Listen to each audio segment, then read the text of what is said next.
Welcome to the last breakfast. Please enjoy the video. In this video, I will show how to make bee propolis. Collect fresh propolis from hive frames, freeze for 10 minutes, and scrape it into a clean container.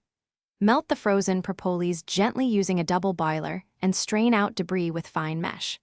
Cool the melted resin until it solidifies, then break into usable pieces or tincture it in alcohol for extracts. Always label and store in a cool, dark place. Start by cleaning all tools and choosing a safe workspace with ventilation and no open flames. Wear gloves and a mask to avoid irritants when handling propolis.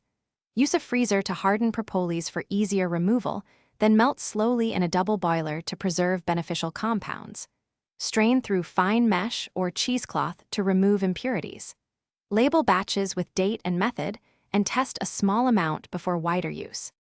Choose a method based on your intended use: solid resin, tincture, or salve. For tinctures, use 60–80% alcohol and macerate propolis for 2 to 4 weeks with periodic shaking. For resin, melt gently and strain well, then cool into molds. To make salves, infuse propolis into oil, strain, and combine with beeswax at low heat. Always label the final product and note concentration for safe dosing and store away from heat. Thanks for watching. If this was helpful, leave a like and consider subscribing. See you next time.